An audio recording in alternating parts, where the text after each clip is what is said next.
Hello నమస్తే. ఆంధ్రప్రదేశ్లో ఉద్యోగుల గొడవేంటి? ఆంధ్రప్రదేశ్లో ఉద్యోగుల బాధ ఏంటి? ఆంధ్రప్రదేశ్లో ఉద్యోగ సంఘాలు గత ప్రభుత్వంలోనూ మేము ఇబ్బందులు పడ్డామని చెప్తూ వచ్చారు. గత ప్రభుత్వం మాకు డిఏలు పెండింగ్ పెట్టింది అని చెప్తూ వచ్చారు. పీఆర్సీ అంశంలోనూ గత ప్రభుత్వంపైన అసంతృప్తి వ్యక్తం చేశారు. ఎన్నికలకు ముందు 2024 సార్వత్రిక ఎన్నికల ముందు ఆంధ్రప్రదేశ్లో కూటమి అధికారంలోకి రావడానికి ముందు ఉద్యోగులకు అనేక హామీలు ఇచ్చింది. ఉద్యోగులకు సంబంధించిన సమస్యలన్నీ పరిష్కారం చేస్తామని చెప్పింది. అధికారంలోకి వచ్చి 15 నెలలు అయిన తర్వాత ప్రభుత్వంపై ఉద్యోగ సంఘాలు ఎందుకు అసహనాన్ని, అసంతృప్తిని వ్యక్తం చేస్తున్నారు? వాళ్ళ సమస్యలేంటి? సమస్యల పరిష్కారానికి సంబంధించి ప్రభుత్వం చేస్తున్న ఆలస్యమా, ప్రభుత్వం దగ్గర ఉన్న ఇబ్బందులు ఏంటో తెలుసుకుందాం. అమరావతి జేఏసీ నేత బొప్పరాజు వెంకటేశ్వర్లు గారు ప్రస్తుతం మనతో పాటు లైవ్లో జాయిన్ అవుతున్నారు. సార్ నమస్తే. నమస్తే సార్, ఎలా ఉన్నారు? సార్ బానే సార్, మీరు ఎలా ఉన్నారు? బాగున్నాం. మీరు బాగున్నారు? ఉద్యోగ సంఘాలు నాయకులు మళ్ళీ మీడియా ముందుకు వచ్చి మాట్లాడాల్సిన పరిస్థితి ఆంధ్రప్రదేశ్ రాష్ట్రంలో ఎందుకు వస్తున్నాయి? ఉద్యోగులకు సంబంధించి ప్రభుత్వం చెప్పింది ఏంటి, చేస్తుంది ఏంటి? మీకున్న ప్రధానమైన సమస్యలు ఇప్పుడు ఏంటి సార్ అసలు? సార్ ముందుగా మీకు వాళ్ళందరూ కూడా సో ప్రప్రథమంగా సార్, గత పాలనలో పూర్తి ఏదన్నా ఉందంటే ప్రధానమైనటువంటి వర్గాల్లో ఉద్యోగుల వర్గం ఒకటి. దానికి కారణం ఈ రాష్ట్రంలో ఉన్నటువంటి ప్రజలకు కూడా తెలుసు. ఎందుకంటే మాకు అప్పటి వరకు ఇస్తున్నటువంటి పిఆర్సీ రివర్స్ ఇవ్వటం గాని, రిటైర్డ్ ఎంప్లాయీస్ అప్పటి వరకు తీసుకుంటున్న పెన్షన్ ని వెనక్కి తీసుకోవటం గాని, లేదా కాంట్రాక్ట్ ఉద్యోగుల్ని సుమారు 10,000 మందిని చేస్తామని చెప్పి 3,000 మందితో సరిపెట్టడం గాని, లేదు అవుట్ సోర్సింగ్ ఉద్యోగులు ఎవరైతే 30% వాళ్ళకి పెంచమని అధికారుల కమిటీ సిఫారసు ఇచ్చినప్పటికీ కేవలం 23%తో వాళ్ళ కూడా సరిపెట్టినట్టు విషయం అయితే సో ప్రధానమైన 4 వర్గాలు చెప్పారు మీకు. ఉద్యోగ వర్గాల్లో 16 లక్షల మంది వీళ్ళే. సో వీళ్ళందరూ బాధపడినటువంటి వర్గం గురించి చెప్పాను, చిన్న మచ్చుకు మాత్రమే. సో అటువంటి నేపథ్యంలో ఈ ప్రభుత్వం వస్తే తప్పకుండా మాకు అంటే ఏదో అందరు ఎట్లా అనుకున్నారంటే దోచి పెట్టమనో, లేకపోతే ప్రజల సొమ్ము తీసుకొచ్చి మాకు పెట్టమనో, లేకపోతే ప్రభుత్వం దగ్గర ఉన్న డబ్బు తెచ్చి ఉచితంగా మాకు ఇవ్వమనో మేము కోరడం లేదు. మేము ఏదైతే పని చేశామో ఆ పనికి ఇవ్వాల్సిన కూలి డబ్బులు ఎందుకు ప్రభుత్వాలు ఇవ్వలేకపోతున్నాయి, ఎందుకు ప్రభుత్వం వైఫల్యం చెందుతుంది, ఇది చెప్పాలి. ఇది కూడా ప్రజలకు ఆన్సరబుల్. ఎందుకంటే ప్రజల్లో భాగం మేము ఒక్కరం ఒంటరి కాదు. అంతే కదా. ఉద్యోగులు అంటే ప్రజల్లో నుంచి వచ్చిన వాళ్ళమే, కానీ మేమేమో పైనుంచి దిగి వచ్చిన వాళ్ళం కాదు, లేకపోతే వేరే కాదు, లేదా ప్రజాసేవ కోసం వచ్చిన వాళ్ళం అంతకంటే కాదు. ప్రజాసేవ కోసం అని చెప్పి వచ్చిన వాళ్ళే బ్రహ్మాండంగా మా అందరికన్నా ముందు 1వ తారీఖు జీతాలు తీసుకునేది వాళ్ళే, అన్ని రకాల సదుపాయాలు తీసుకునేది వాళ్ళే, అతి తక్కువ వడ్డీకి రుణాలు పొందేది వాళ్ళే, అన్ని ఫెసిలిటీస్ పొందేది వాళ్ళే. 40 ఏళ్ల సర్వీసు మా జవజీవనాలు మొత్తం కూడా ప్రభుత్వం కోసం, ప్రజల కోసం, మేమేదైతే కూలి కోసం వచ్చామో మా యొక్క ఉన్న వయసు మొత్తం అయిపోయేంత వరకు సేవ చేస్తే మాకు పెన్షన్ లేదు. కానీ పాపం ఒక్కరోజు వాళ్ళు అడుగు పెడితే అసెంబ్లీలో గాని, లేదా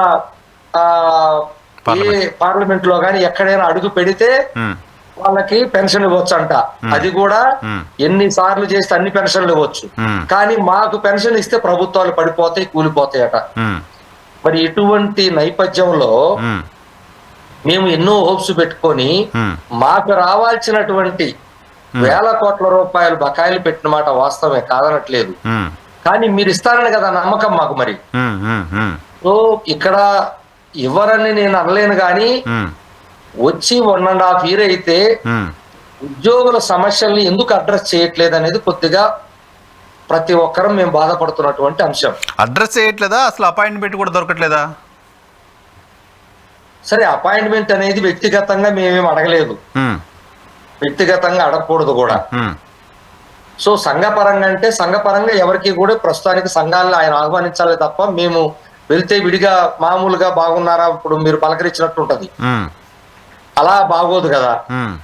మేము సంఘాల పరంగా గౌరవ ముఖ్యమంత్రి గారు, ఎందుకంటే ఆయనకి సుదీర్ఘ అనుభవం ఉంది, ఆయన ఏమి కొత్త కాదు, గతంలో ప్రభుత్వం లాగా ఆయన మొదటిసారి వచ్చిన వాళ్ళు ఏం కాదు.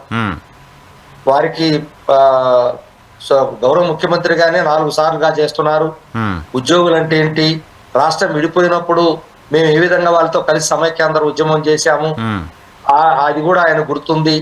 అదే విధంగా ఆయన కూడా మాకు హైదరాబాద్ వదిలిపెట్టుకొని వస్తే మా ఉద్యోగుల కోసం ఏం చేశాడు, అన్ని సదుపాయాలు కల్పించటం గాని, హెచ్ఓడి సెక్రటరియట్ వాళ్ళకి ఇక్కడ బ్రహ్మాండమైన సదుపాయాలు ఇప్పించటం గాని, లేదు హైయెస్ట్ ఫిట్మెంట్ ఇచ్చినటువంటి ఘనత గాని 43% తో, ఇంకోసారి 39% తో అన్ని బాగానే చేసినటువంటి చరిత్ర ఉంది.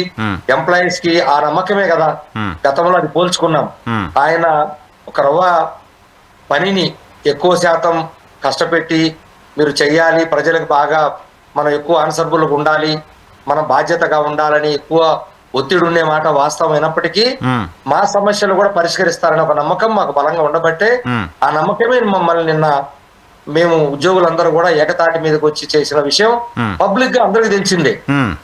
ఏకతాటిపైన పబ్లిక్ ఉద్యోగులంతా కూటమి సర్కార్ రావాలని కోరుకున్నారు. ఇది open secret, everybody knows it. అది పోస్టల్ బ్యాలెట్ చెప్పింది. పోస్టల్ బ్యాలెట్ కాకుండా పోస్టల్ బ్యాలెట్ 69% వచ్చింది 70%. అది కాకుండా వాళ్ళ కుటుంబ సభ్యులు లెక్కేసుకుంటే అది అన్లిమిటెడ్. సో ఇటువంటి పరిస్థితుల్లో ఎందుకో మమ్మల్ని ఆయనకు అన్ని తెలిసి కూడా మమ్మల్ని ఎందుకు మరి ఇంతవరకు పట్టించుకోలేదు, అర్థం కాలేదు. ఏంటి సార్ పట్టించుకోవడం అంటే ఏంటి? ప్రధానంగా క్లియర్ చేయాల్సిన సమస్యలు, నీడ్ ఆఫ్ ద అవర్, ఇప్పుడు ఇమీడియట్ గా దీన్ని చేసేయాలనుకున్న సమస్యలు ఏమున్నాయి? ఎస్, ప్రధానంగా వారు మాకు ప్రజలు మన ఉద్యోగులందరూ కూడా మాకు వీడియో పంపిస్తున్నారు. గౌరవ ముఖ్యమంత్రి గారు ఒక వీడియో మాట్లాడారు ఎలక్షన్ టైంలో. మేము వస్తే రాగానే ఇక బకాయిలు మొత్తం తీర్చేస్తాం, అతను పెట్టినట్టు మేము చెయ్యం, అలాగే ఐఆర్ ఇచ్చేస్తాం, మంచి పిఆర్సీ ఇస్తాం, అవుట్ సోర్సింగ్ ఉద్యోగులకి సంక్షేమ పథకాలు ఇచ్చేస్తాం, కాంట్రాక్ట్ ఉద్యోగులు రెగ్యులర్ చేస్తాం, ఇవన్నీ ఏదైతే చెప్పారో అవన్నీ మాకు ఆ వీడియో పెట్టి చూపిస్తున్నారు ఉద్యోగులు ఈ రోజున. ఓకే, సరే మేమేమంటామంటే మేము కూడా అడ్డగోలుగా అడగదలుచుకోలేదు. ఏదైనా ఎవరికైనా 20,000 కోట్లు 25,000 కోట్లు ఒకే రోజు ఇవ్వమంటే వాళ్ళు కూడా ఇవ్వలేరు. మేము మొట్టమొదటిగా అడిగేది ఏమంటే అసలు మాకు బకాయిలు ఏ పద్దు కింద ఎంతెంత ఉందనేది మా పే స్లిప్ లో పారదర్శకంగా ప్రభుత్వంలో పనిచేసే ఉద్యోగులకే ఈ ప్రభుత్వం ఇవ్వలేకపోతే ఇక ఎవరికి ఎట్లా లెక్కలు చెప్పినట్టు మీరు? కరెక్ట్. నీ దగ్గర పనిచేసే ప్రభుత్వ ఉద్యోగులకి ఏ పద్దు కింద ఎవరెవరికి ఎంతెంతో లెక్క ఉంటే నేను చచ్చిపోయినా బతికున్నా ఇంత డబ్బులు నాకు ఇవ్వాలి అని నా కుటుంబ సభ్యులైన రేపు ప్రభుత్వాన్ని అడుగుతారు. నాకు లెక్కే తెలియకపోతే రేపు ఎవరు సమాధానం చెప్పాలి దీనికి? కొన్ని బిల్లులు గల్లంతయ్యానట్టు కూడా మాకు సమాచారం ఉంది. ఒక 800 అనేటువంటి సబ్ హెడ్ ని ఎత్తిపడేశారు. ఏంటది?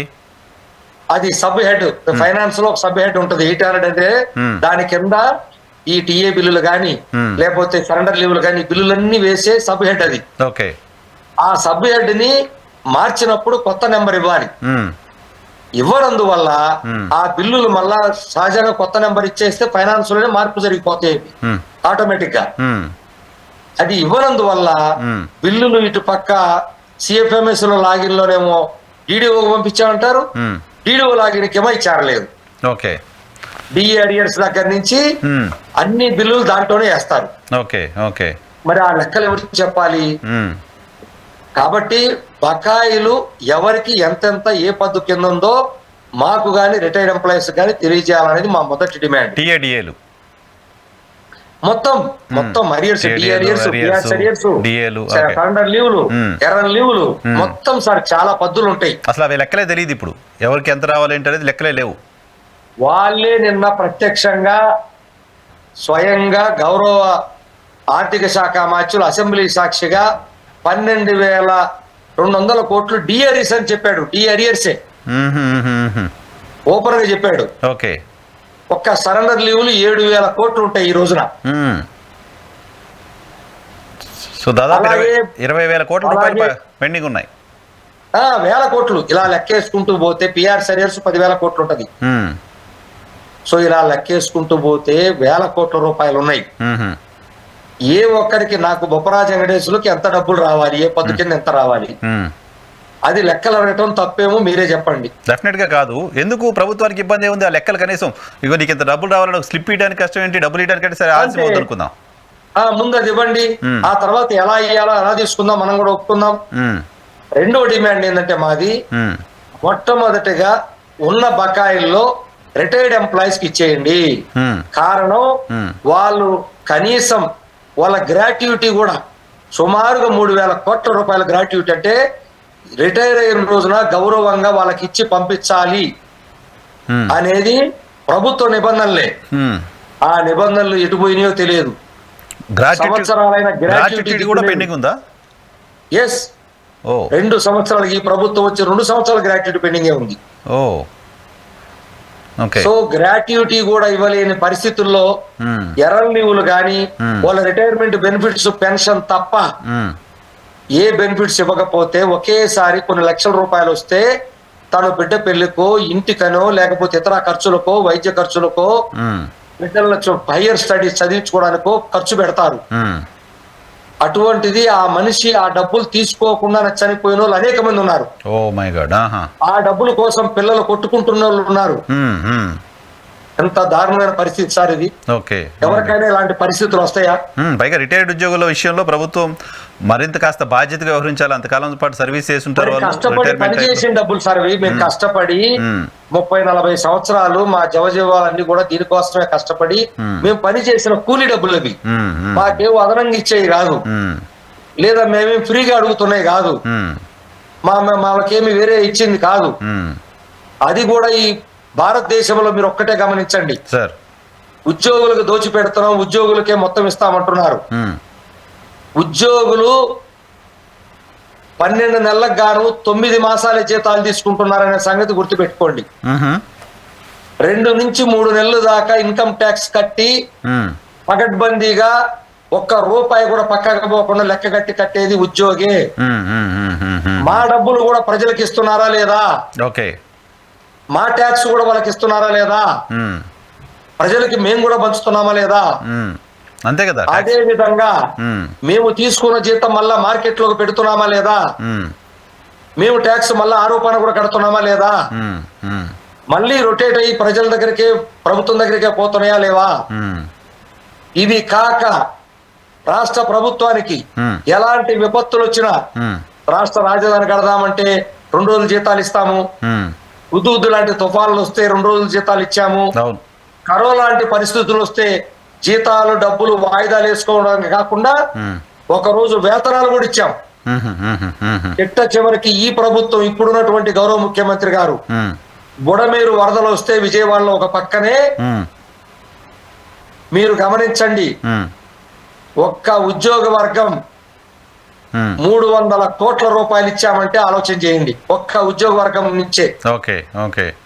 మరి అటువంటి అన్ని విపత్తుల్లో కూడా ముందు ఉండేది ప్రభుత్వ ఉద్యోగులే. ప్రభుత్వం పట్ల, ప్రజల పట్ల ఉద్యోగులు బాధ్యతగా ఉన్నారు తప్ప ఉద్యోగుల పట్ల ప్రభుత్వాలు బాధ్యతగా ఉండట్లేదు. SIU yes sir, 100% agreed sir. కనీసం అంటున్నా దట్టు సరే, అనుభవం లేని వాళ్ళంటే వేరే విషయం. మరి ఎందుచేతనో గౌరవ ముఖ్యమంత్రి గారికి చాలా అనుభవం ఉంది, చాలా దగ్గర సంబంధం కూడా ఉంది అందరితో. అసలు ఆయన మరి ఏ పరిస్థితుల్లో మరి అలా ఉన్నారో మాకు తెలియదు. అనుకుంటున్నారు. ఇప్పుడు ఇంకా డిఎల్ పరిస్థితి ఏంటి? డిఎల్ పిఆర్సీ సంగతి ఏంటి? వస్తున్నాను.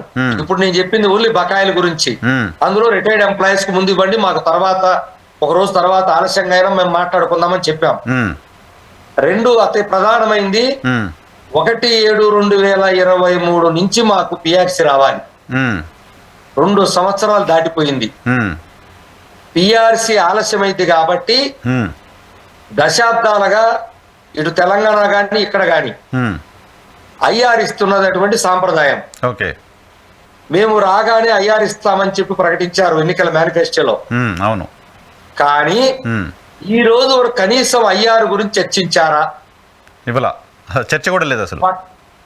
పక్కన తెలంగాణ ప్రభుత్వం 5% ఐఆర్ తో 2 సంవత్సరాల 2 నెలల నుంచి వాళ్ళ ఉద్యోగులు పొందుతున్నారా లేదా? సరే, అది కూడా పక్కన పెడదాం. డబ్బుతో సంబంధం లేనటువంటి పిఆర్సీ కమిషనర్ నియామకం గత ప్రభుత్వం నియమించిపోయినప్పటికి కూడా డాక్టర్ మన్మోహన్ సింగ్ ఐఏఎస్ గారు ఆ ప్రభుత్వం నియమించింది కాబట్టి నేను ఉండకూడదు, ఈ ప్రభుత్వం వచ్చినప్పుడు ఆయన రాజీనామా చేస్తే సుమారుగా సంవత్సరంన్నర అవుతుంటే ఆయన స్థానంలో ఇంకొన్ని నియమించకపోవడానికి గల కారణాలు ఏంటి? అంటే ఉద్దేశపూర్వకంగానే నియమించట్లేదా? పిఆర్సీ కమిషన్ నియమిస్తే అయ్యారు అడుగుతామని ఏమన్నా ఆలోచన చేస్తున్నారా అని మాకు అర్థం కాలేదు. ఏంటి మీకేమనిపిస్తోంది? ఎందుకు ఉద్దేశపూర్వకమా, లేకపోతే ప్రభుత్వానికి వేరే ఏమైనా ఆర్డర్స్ ఉన్నాయా? ఏమనుకుంటున్నారు? ప్రభుత్వం ఎందుకు పిఆర్సీ చైర్మన్ నియామకం పూర్తి చేయట్లేదు అనుకుంటున్నారు? అంటే ఎవరన్నా మాతో మాట్లాడుతుంటే మాకు అర్థమవుతుంది, అసలు ఎవరు మాట్లాడలేదు. అది విచిత్రం. నొప్పి మీది కదా, మాట్లాడకపోయినా నొప్పి మీది కదా, నొప్పి మీది చెప్పాలి. మంత్రివర్యులో లేకపోతే ఏదైనా మంత్రివర్గ ఉపసంఘమో లేకపోతే డిప్యూటీ సీఎం గారో లేకపోతే ఇంకొకరిలో ఎవరో ఒకరు మాట్లాడితే వాళ్ళ భావాలు తెలుస్తాయి. అందరూ మేము కలిస్తే పెద్దలు, ప్రభుత్వంలో పెద్దలు, మిగతా వాళ్ళ గౌరవ ముఖ్యమంత్రి గారు కాకుండా ఎవరు కలిసినా మీకు తప్పకుండా మంచి జరుగుతుంది, మీకు ఇవ్వాల్సిన మాట వాస్తవమే, మా మీద నమ్మకం పెట్టిన మాట కూడా వాస్తవమే, మీ అందరూ మాకు చాలా బాగా సహకరించి మా గెలుపులో మీరు భాగస్వామ్యమయ్యారని చెప్పేవాళ్ళే తప్ప ఎవరు పరిష్కారం ఎందుకు ఏంటని ఇంతవరకు ఎవరు చెప్పినటువంటి వాళ్ళు లేరు. వీటన్నిటికన్నా ఇంకా ముఖ్యం ఏంటంటే మాకు పిఆర్సీ ఇలా ఆలస్యమైనందువల్ల దాదాపుగా లక్షలాది రూపాయలు ఈ రోజు పోగొట్టుకుంటున్నాం. ఎలా ప్రతి ఉద్యోగి ఈ రోజు సంవత్సరానికి అయ్యారు ఏదైతే ఇవ్వాలి కదా, 2 సంవత్సరాల 3 నెలలు అయింది. ప్రతి సంవత్సరం 70,000 నుంచి 1,50,000 రూపాయల దాకా ప్రతి ఉద్యోగి అయ్యారు 5% లెక్కేస్తే, మేము తెలంగాణకి ఇచ్చే 5% లెక్కేస్తేనే 1,70,000 రూపాయల దాకా సంవత్సరానికి కోల్పోతున్నాడు ఒక్కొక్క ఉద్యోగి. ఇవి కాకుండా డిఏ అరియర్స్ ఈ ప్రభుత్వం వచ్చిన నుంచి ఒక్క డిఏ కూడా ఇంతవరకు ఇవ్వలేదు. 1/1/2024 నుంచి రావాల్సిన డిఏలు ఈ రోజు వరకు కలుపుకుంటే 10.64% దాకా డిఏలు పెండింగ్ ఉన్నాయి. అంటే ఒక్కొక్క ఉద్యోగి సుమారుగా 7-8 వేల రూపాయలు నెలకు కోల్పోతున్నాడా లేదా? సంవత్సరానికి 12 ఏళ్ళు లెక్కేసుకోండి, ఎంత డబ్బులు కోల్పోతున్నాడో చూడండి. ఇది సమంజసమా? ఈ కోల్పోయే డబ్బులకు గాని లేదా వేల కోట్ల బకాయిలకు ఒక్కొక్క ఉద్యోగికి రావాల్సిన బకాయిలకు గాని రిటైర్ ఎంప్లాయీస్ కి రావాల్సినటువంటి ఒక్కొక్కరికి 15 నుంచి 20 లక్షల దాకా గాని వీటికి ఏమైనా ప్రభుత్వం వడ్డీ చెల్లిస్తుందా? మేము ఎందుకు ఊరుకోవాలి? మాకు ఉచితంగా ప్రభుత్వం ఇచ్చేది కాదు కదా. మా కూలీ డబ్బులు ఏ ప్రభుత్వాలు ఎగ్గొడితే మాకు అనవసరం.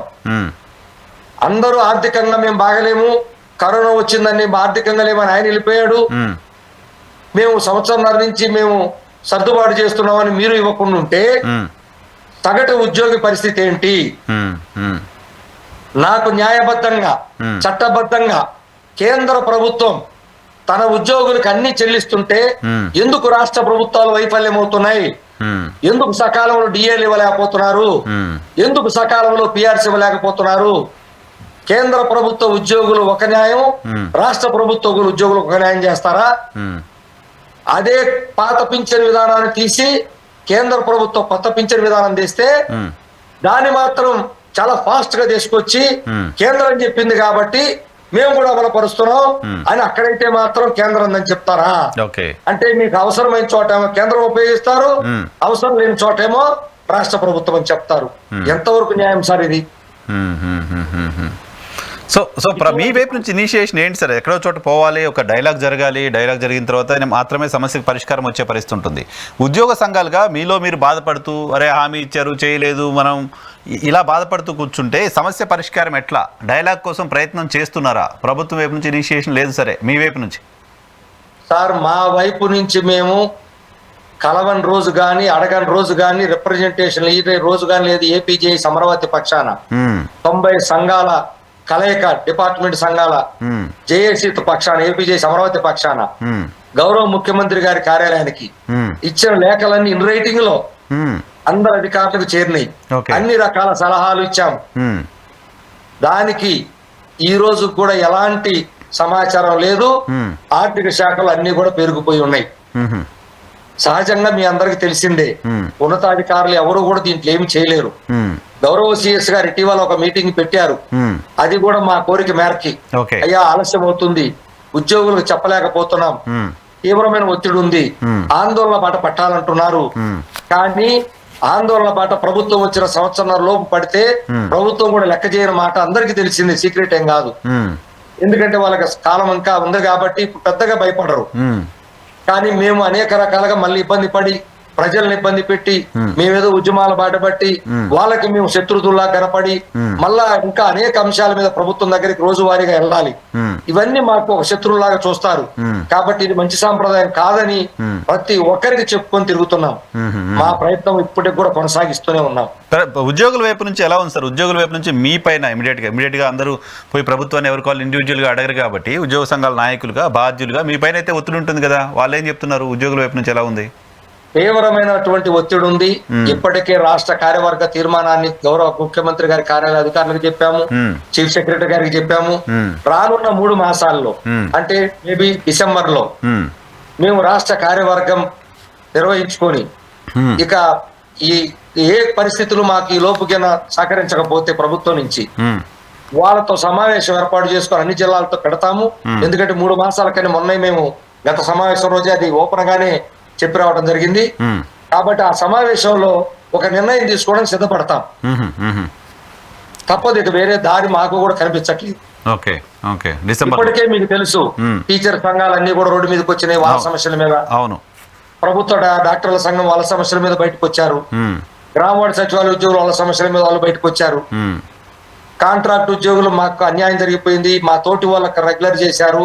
మాకు ఈ రోజుకి 7,000 మంది ఏదన్నా చిన్న ఆపద జరిగినా కూడా వాళ్ళకి దిక్కుముక్కు లేని పరిస్థితి, వాళ్ళు రోడ్డు మీదకి వచ్చేదానికి సిద్ధంగా ఉన్నారు. అవుట్ సోర్సింగ్ ఉద్యోగులు చాలా జీతం, ప్రభుత్వ ఉద్యోగాన్ని సిఎఫ్ఎంఎస్ లో కనపడుతుంది కాబట్టి సంక్షేమ పథకాలు వాళ్ళకి వాళ్ళ కుటుంబ సభ్యులకు మొత్తానికి ఎత్తేసారు. పాపం ఆ ఇచ్చే జీతం ₹1 ఇంటి అద్దెలకు కూడా పనికిరాదు కనీసం. కానీ మాకన్నా గంట ఎక్కువ పనిచేసే ఉద్యోగులు అవుట్ సోర్సింగ్ ఉద్యోగులు సుమారు 2.5 లక్షల మంది ఈ రోజు పనిచేస్తా ఉన్నారు. మరి వీళ్ళందరూ అల్లాడిపోతా ఉన్నారు, అందరూ రోడ్డు మీదకి వస్తున్నారు. ఇక మేమేం చేయాలి? గౌరవ ముఖ్యమంత్రి గారితోనేమో మంచి సంబంధాలు ఉన్నటువంటిదే, ఆయన అనుభవస్తుడే, అన్ని తెలిసిన ఆయన. కనీసం పిలిచి ఏదో ఒకటి చేస్తారని ఆశతో అయితే ఆశ మాత్రం ఉంది సార్. ఎందుకంటే ఆయన ఏ రోజు తక్కువ చేయలేదు, అంత విశ్వాసంతోనే అందరం ఉన్నాం. నాయకులు కూడా ఉంది అలాగే. సో వీళ్ళు గ్రామ వార్డు సచివాలయ ఉద్యోగుల గొడవ ఏంటి సార్? వాళ్ళ ఆందోళన ఏంటి? వాళ్ళు కూడా నిన్న మొన్న ఎప్పుడు చూసా వాళ్ళు ఆందోళన చేయడం సార్. వాళ్ళు పాపం గత ప్రభుత్వంలో 1,30,40,000 దాకా రిక్రూట్ అయ్యారు పాపం. అవును, రిక్రూట్ చేశారే గాని వాళ్ళ ఆలన పాలన గురించి ఎక్కడా కూడా టచ్ చేయకుండానే ప్రభుత్వం వెళ్ళిపోయింది. మేము మొత్తుకొని చెప్పాం, అయ్యా ఇంత 1,000 మందిని తీసుకొని 1,00,000 మంది 1,40,000 మంది తెచ్చారు, వాళ్ళకి ప్రమోషన్ ఛానల్ గాని లేదా 2 సంవత్సరాలు వాళ్ళతో ఫ్రీ సర్వీస్ చేయించుకున్నారు, తప్పు లేదు. మీరు ప్రభుత్వ నిబంధన పెట్టారు, ఆ రిక్రూట్మెంట్ ప్రకారం రిక్రూట్మెంట్ లోనే 2 ఇయర్స్ మేము 15,000 ఇస్తా అన్నారు, తప్పు లేదు. కానీ 2 సంవత్సరాలు దాటి 9 నెలలు చేసినప్పుడు ఆ 9 నెలలకి జీతాలు ఇవ్వాలి కదా సార్, పే స్కేల్ ఇవ్వాలి కదా. సో అది ఆ బకాయిలు అడుగుతున్నారు, మాకు సీనియారిటీ కల్పించి ఇవ్వమంటున్నారు. అలాగే వాళ్ళకి ఏదైతే పదోన్నతులు ఎక్కడికి ఎవరు వెళ్ళాలి, చాలా బాగా చదువుకున్నటువంటి వాళ్ళు పోస్ట్ గ్రాడ్యుయేషన్ పిహెచ్డీ చేసిన ఉన్నారు సార్. పాపం ఏదో ఒక ఉద్యోగం, ప్రభుత్వ ఉద్యోగం కదా, ఒక భరోసా ఉంటుందని చేరిపోయారు. ఈ రోజు దానికి కూడా వాళ్ళు ఎన్ని రకాలుగా గ్రామ స్థాయిలో వాళ్ళకి వాళ్ళ స్థాయికి దక్కకన్నా చిన్నదైనా సరే కష్టపడి చేయడానికి సిద్ధంగా ఉన్నారు. ఒక్కొక్కరు సివిల్ సర్వీస్ రాసిన వాళ్ళు ఉన్నారు, గ్రూప్ 1 రాసి ఇంటర్వ్యూలో రాక వచ్చిన వాళ్ళు ఉన్నారు, గ్రూప్ 2 రాసిన వాళ్ళు ఉన్నారు. అనేక మంది పాపం బాధపడుతున్నారు, మన బిడ్డలే వాళ్ళు. మరి వాళ్ళు ఏమడుతున్నారు, అయ్యా మా బకాయిలు ఆ 9 మాసాలకు ఇవ్వకుండానే ఆ ప్రభుత్వం వెళ్ళిపోయింది, ఇవ్వండి, మా ప్రమోషన్ ఛానల్ చెప్పండి, అలాగే అడ్డమైన చాకీరన్నీ చెప్పమాకండి, ఒక సిస్టమ్ లో మా పనులు చెప్పండి, మేము చేయడానికి సిద్ధంగా ఉన్నామని వాళ్ళు ముందుకు వస్తున్నారు. అది పరిష్కరించే దిక్కు కూడా లేదు. ఓకే, చివరిగా ఈ మెడికల్ బిల్స్ కూడా పెండింగ్ ఉన్నాయని వింటున్నా, చాలా మంది ఎంప్లాయీస్ మాట్లాడడం, చాలా మంది ఎంప్లాయీస్ దానికి సంబంధించి పోస్టులు పెట్టడం కూడా చూస్తున్నా. మెడికల్ బిల్స్ గ్రీన్ ఛానల్ గా ఉండాల్సింది కదా, అది డిలే అవ్వకూడదు కదా, అది ఎందుకు అవుతుంది? దాన్ని కూడా ఎందుకు ప్రభుత్వం పైన ఒత్తిడి తీసుకురాలేకపోతున్నారు? ఉందా నిజంగానే ప్రాబ్లమ్స్ లేదా? సార్ ఒక్క మెడికల్ బిల్స్ ఏంటి సార్, ఈ రోజు ఎంప్లాయీస్ హెల్త్ కార్డు అనేది పనికిరాని కార్డు అది. ప్రతి ఉద్యోగి లక్షలాది రూపాయలు. ఇప్పుడు ప్రభుత్వాలు ఏం చెప్తున్నాయి, ప్రజలందరికీ కూడా విద్యా వైద్యం ముందుండి చేయాలంటుంది కేంద్ర రాష్ట్ర ప్రభుత్వాలు. అందులో మేము కూడా భాగమే కదా. అంతేగా మరి. అయినప్పటికీ మేము డబ్బులు కడుతున్నాం, మా జోబులో డబ్బులు ఒక పక్క ప్రభుత్వానికి కడుతున్నాం, అయ్యిలాసే. ఆసుపత్రికి తీసుకెళ్లి మా డబ్బులు కడుతున్నాం, అయ్యిలాసే. కనీసం మేము డబ్బులు 10 లక్షలు ఖర్చు పెట్టుకుంటే 1,00,000 రూపాయలు వచ్చే బిల్లులు కూడా ఈ రోజు ప్రభుత్వంలో సంవత్సరాల తరబడి పెండింగ్ లో ఉన్నాయి సార్. ఈ రోజు కూడా అయ్యో దాదాపు 300 కోట్ల రూపాయలు పెండింగ్ బిల్స్ రావాలి. మీకు ఎన్ని వద్దు సార్, ఒక దారుణమైన విషయం చెప్తాను మీకు. చచ్చిపోతే మట్టి ఖర్చులు ఇస్తారు. అవును కదా. ఈ మట్టి ఖర్చులు చచ్చిపోతే ఎప్పటికి ఇస్తారు సార్? చచ్చిపోయిన రోజే కదా ఇవ్వాలి కదా స్నానం ఖర్చులు. కానీ 3-4 సంవత్సరాలుగా, ఈ 3 సంవత్సరాల నుంచి 150 కోట్ల మట్టి ఖర్చులు బిల్లులు ఉన్నాయి సార్. చెప్పండి మీరు. ఇంకా చెప్పండి, అది ఒక్కటిసారి మీకు ఉదాహరణ. ప్రజలకు కానీ అందరికి తెలియాలి ఇది. మేమేదో అడుగుతున్నట్టు, మా ఉద్యోగులు దోచిపెడుతున్నట్టు. మేము దోచిపెట్టం మాకు కాదు, మా డబ్బులు దాచుకున్న డబ్బులు దోచుకున్నారు ప్రభుత్వాలు. అవి చెప్పమనండి, ప్రజలకు అయి తెలియాలి.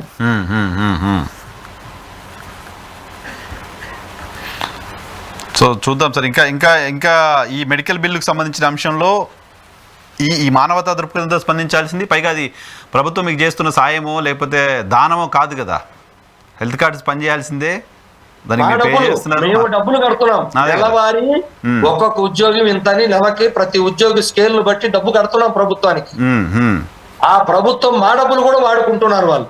ఆసుపత్రులకు ఇవ్వట్లేదు సకాలంలో, అందువల్ల వాళ్ళు వైద్యం చేయకుండా నిరాకరిస్తున్నారు. ఇప్పుడు ఆరోగ్యశ్రీ మొత్తం ఆపేస్తామని ఇచ్చారు కదా. మాది ఎంప్లాయీస్ హెల్త్ స్కీమ్ కూడా దిక్కులేదు, ఏ రోజు మాకు చేసేది ఏం లేదు. పరిస్థితుల్లో ఉన్నాం. చివరిగా ఏంటి ఉద్యోగులు జీతాల సంగతి ఏంటి? జీతాలు ఆన్ టైం వస్తున్నాయా? జీతాలకు సంబంధించి కూడా ఇబ్బందులు చూస్తున్నాం. జీతాల డిలే అవుతున్నాయి, మొదట్లో వచ్చినట్టు ఇప్పుడు మళ్ళీ రావట్లేదు కొన్ని డిపార్ట్మెంట్స్కి అని విన్నాను. అంటే గతంతో పోల్చుకుంటే మాత్రం జీతాలు 1వ తారీఖే మొత్తం వస్తాయని నేను అన్న గానీ 2-3 తారీఖులైనా సరే గౌరవంగా జీతాలు పెన్షన్లు అయితే పడుతున్నాయి సార్. ఇందులో వాస్తవం ఇది. మా డబ్బులు ఇచ్చిన తర్వాతనే మిగతా వాటి ఖర్చు పెడుతున్నారు. ఆ విధమైనటువంటి నిబంధనలు ఆర్థిక శాఖ ఇవ్వడం జరిగింది. వాళ్ళు కూడా మాకు ఎప్పటికప్పుడు అప్డేట్ చేస్తున్నారు. ఒకరో కొంత ఎక్కడెక్కడన్నా చిన్న పేచీలు ఉంటే 2-3 రోజులు లేట్ అవుతాయేమో. చిన్న హడిల్స్ ఓకే, మొత్తం గ్రూప్ గా ప్రభుత్వ నిర్ణయంగా, ప్రభుత్వం డెసిషన్ గా డిపార్ట్మెంట్ 10వ తారీఖులో అయిపోతాయి. వస్తున్నాయి, ఇబ్బంది ఏం లేదు. కానీ మిగతాగా లెక్కలే కదా మనకు తేలాల్సిన అంశాలు. ప్రభుత్వంలో ఇంత పెద్ద పెండింగ్ పెట్టుకొని ఇప్పుడు రావాల్సిన 4 DAలు చెప్పాను. ఈ 4 DAలు అరియర్స్ కలిపి మళ్ళీ 10,000 కోట్లు 20,000 కోట్లకు వెళ్ళిపోతాయి. అంటే మొత్తం కలిపి 40-50 వేల కోట్లు ఈ ప్రభుత్వాలు రేపు చేయగలుగుతాయా?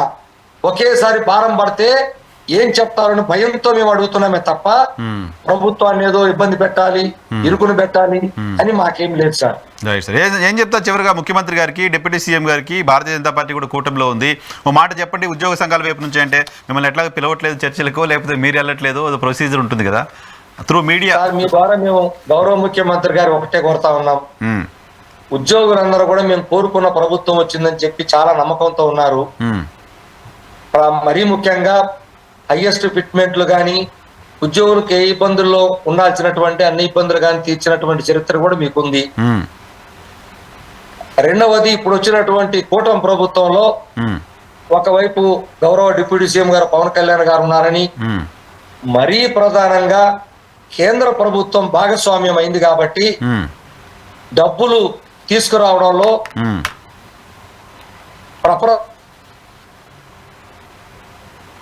ముందుంటారని, అలాగే బీజేపీ ప్రభుత్వం కూడా భాగస్వామ్యంగా ప్రభుత్వంలో కూటమి ప్రభుత్వం ఉంది కాబట్టి మనకి మంచిగా అక్కడి నుంచి డబ్బులు వస్తాయని కూటమి ప్రభుత్వానికి మొగ్గు చూపిన మాట వాస్తవం. మరి అటువంటి పరిస్థితుల్లో ముగ్గురు దీనికి బాధ్యత వహించాల్సిందే. అవసరమైతే బీజేపీ వాళ్ళ నాయకులు ఎవరైతే ఉన్నారో వాళ్ళు గాని, అదే విధంగా జనసేన ఉన్నటువంటి గౌరవ పెద్దలు గాని అందరూ కలిసి ఉద్యోగుల యొక్క అతిపెద్ద సమస్య అయినటువంటి సమస్యల్ని పరిష్కరించడంలో వాళ్ళందరూ కూడా చొరవ చూపాలి. మనకి బీజేపీ ప్రభుత్వం కేంద్రంలో ఉండి కూడా ఈ రాష్ట్రానికి కొత్తగా ఇచ్చింది ఏంటో చెప్పాలి. ఎందుకంటే ఉద్యోగులకు జీతభత్యాలు లోటు బడ్జెట్ ఉన్నందువల్లే కదా ఇవ్వలేకపోతున్నారు. ఇలా పెండుకు పడిపోతా వస్తున్నాయి. అదే హైదరాబాదు మనకు ఆదాయం ఉండుంటే ఈ రోజు ఈ పరిస్థితి వచ్చేది కాదు కదా. ఇది నేను చెప్పింది కాదు, గత ప్రభుత్వ హయాంలోనే గౌరవ ముఖ్యమంత్రి గారే చెప్పారు, ఉద్యమం కూడా చేపించారు ఆయన.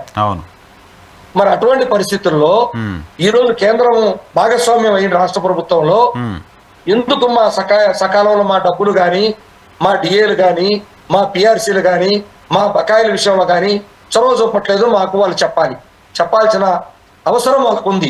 ఎందుకంటే మేము ఉచితంగా అడిగేది కాదు కాబట్టి.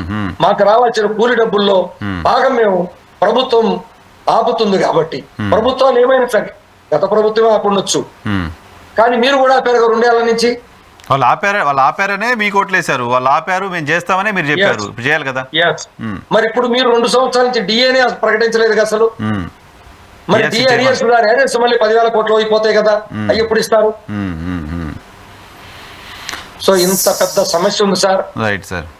కాంట్రాక్ట్ అవుట్ సోర్సింగ్ ఉద్యోగులు గాని, మిగిలిన ఉద్యోగులు గాని చాలా ఇబ్బందులు పడుతున్నారు. గ్రామవార్డు సచివాలయ ఉద్యోగులు గాని. అలాగే సంతృప్తికరంగా ఉన్న ఉద్యోగి ఎవరు? సంతృప్తిగా ఉన్న ఉద్యోగి ఎవరు ప్రభుత్వంలో? ఎవరున్నారు సార్? జిల్లా పరిషత్ టీచర్లు, మన గురువులు టీచర్లు చచ్చిపోతే కరోనాతో వాళ్ళకి ఇతర డిపార్ట్మెంట్ లో ఇచ్చే ఉద్యోగం ఇచ్చే అర్హత లేదు చట్ట ప్రకారం. అయ్యా కరోనాతో చచ్చిపోయారు, 1000 మంది రోడ్డు మీద ఆ గురువులు పిల్లలు ఆటోలు వేసుకుంటున్నారు చదువుకొని, వాళ్ళకి జూనియర్ అసిస్టెంట్ పోస్టులు ఇవ్వండి అయ్యా అంటే గౌరవ డిప్యూటీ సీఎం గారు కూడా పోయిన సంక్రాంతికి ఇస్తామన్నారు. ఇంతవరకు దిక్కులేదు. మరి ఏం చెప్పాలి సార్? వాళ్ళు ఎంత దారుణం గురువులు పెట్టారు సార్. వాళ్ళు కాపాడుకోవాల్సింది పోస్టులు క్రియేట్ చేశాను ఇవ్వండి అని చెప్తే అవి కూడా దిక్కులేదు. కాబట్టి సంతోషంగా ఉండాలంటే ప్రజలకి సంక్షేమ పథకాలు కానీ, ప్రభుత్వం ఇచ్చే సంక్షేమ పథకాలు కానీ, అభివృద్ధి పథకాలు కానీ, ప్రభుత్వ ఉద్యోగులు సంతోషంగా ఉంటే వాళ్ళు వాళ్ళ కుటుంబాలు మేము సంతోషంగా చేరుస్తాం. ఇటు మా డబ్బులు ఇవ్వక, ఆఫీసులు నడిపేందుకు బడ్జెట్ ఇవ్వక ఎన్ని మానసిక ఒత్తిళ్లు, ఆర్థిక ఒత్తిళ్లు గురవుతున్నామో ఆ భగవంతుడికే తెలుసు. ఆఫీసులు నడపడానికి కూడా డబ్బులు లేని పరిస్థితుందా? ఎస్, చెప్పమనండి ప్రభుత్వాన్ని.